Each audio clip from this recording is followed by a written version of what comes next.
Hi everyone, welcome back to the course. On this lesson, I want to talk about cold call anxiety. So, the first thing that most people feel is anxiety when you start talking about cold calling, and you can get, an experienced salesperson or a trainee salesperson who is scared of cold calling, and it really is like one of the biggest barriers people have when developing new business via this method.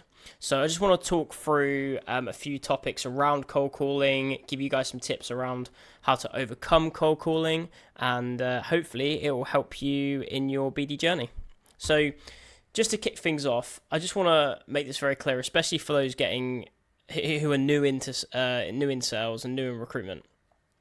It's incredibly normal to be anxious about cold calling, and this will happen to you numerous times in your career. So it's not something that you'll like get over after you've done a few cold calls. Like even experienced salespeople, I experienced this. Loads of people I know experience it. People have made a lot of money. People are very good at cold calling. They always have moments where they are anxious. And that could be multiple times a week, depending on your personality. But I think the key thing is to remember is that you're not strange or weird or weak for feeling anxious before cold calls or cold calling sessions. It is incredibly normal, and pretty much everybody feels this way at some time. Especially as well, like you can be an experienced salesperson, take a 2 week holiday off, come back, and the thought of having to bash through cold calls, in your first or second day back in the office from a holiday, you can get anxious then as well. And the reason is it's because of the fear of rejection is so universal. So don't feel weird about this. Everyone feels anxious about cold calling at some time in their career, multiple times usually, and it is just something that you will become accustomed to.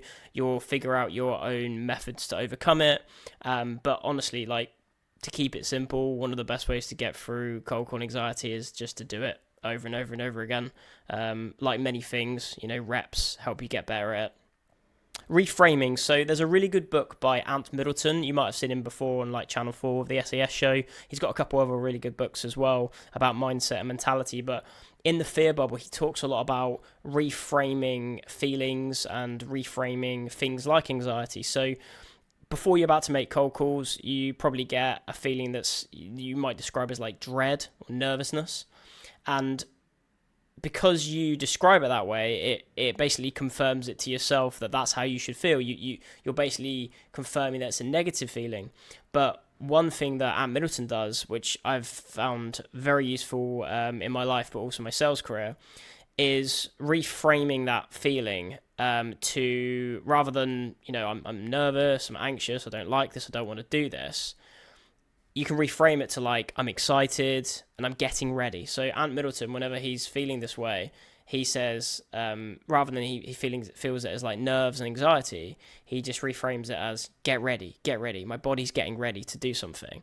And you're basically just reframing it yourself into a positive mindset.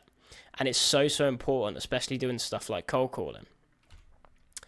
What are you actually scared of? So one of the reasons we get anxious about cold calling and sales generally is because of what we've learned in our childhood. So, especially growing up in the UK, you're typically taught not to interrupt busy people, don't talk to strangers, that sort of thing. And these are like core beliefs that we carry for our lives.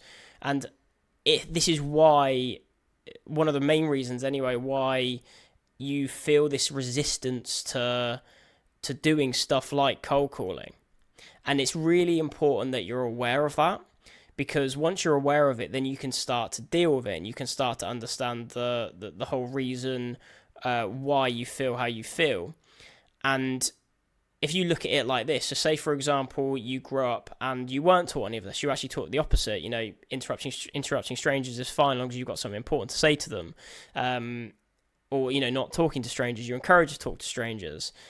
If you grew up in that environment, you wouldn't have a problem with cold calling. So it really is just like, because you're at a conflict with your core beliefs and what you were taught when you were younger, and you carry that into your adult life. So it's really important to be self-aware of that and understand that. Not feeling prepared as well. So one of the key reasons people do feel scared about cold calling is because they're so scared of like the worst case scenario. They're so scared of being caught out, like being asked a question and not having the answer, being challenged in a way, and then they're sort of caught off guard. And one of the ways you can obviously counteract this is by preparing. When I first started cold calling, I was in a telesales environment, and then after that, a similar sort of sales environment where it was very high volume. And I never practiced my script until I was on a call. So I was making 100, 150 calls a day, maybe get through to 10 or 15, and I'd only practice on the call. And no one ever, it was never sort of explained to us that we should be practicing our pitch. And once you've got a script, which you'll learn how to put together in this course anyway, but practicing it, practicing structuring it, practicing how you talk, practicing objections as well, handling objections. The more you do that, the more confident you feel, and you basically want to get yourself to a point where it doesn't matter what anyone says on a cold call. You've got it all covered. You've already practiced it. You know exactly what to say and how to handle it.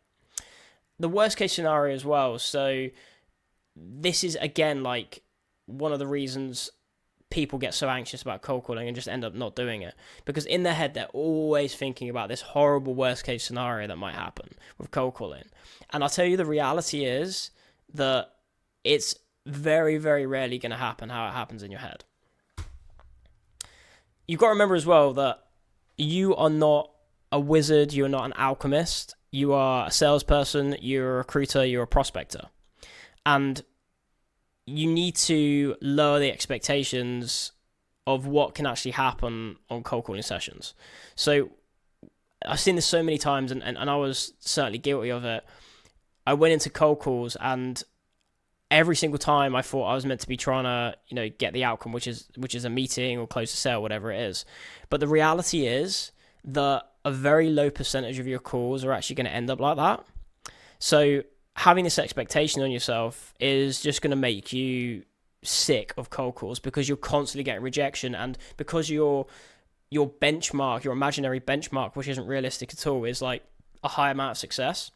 You'll constantly you're getting more rejection than you should be getting, right? So you'll be feeling far more negative around your results than you should be. So even if you're like an excellent salesperson, excellent at cold calling, you're still going to be getting a low amount of success rate with cold calls.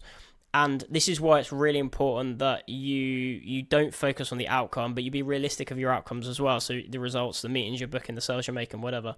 And it's really important to remember as well that the word prospecting actually comes from like prospecting in miners. So they're basically sifting through all the crap. So what they would do is they would get these little sieve things, and they would go into the rivers and sift through all the crap and then try and find some gold. So you're literally sifting through all the crap to get to the gold, i.e. the clients, potential clients, people who actually can buy your service. And that's how you want to look at it. That's where prospecting comes from, right? And it's important to remember that no matter how amazing you are at sales, even if you get to that point where you are amazing, you're still going to get a high amount of people that aren't interested, a high amount of people that aren't going to be picking up. And you're never going to like get to that point where almost everyone you speak to is going to be buying from you. So having that realistic expectation is really important, because it takes the pressure off you and it allows you to just focus on the process and executing your plan.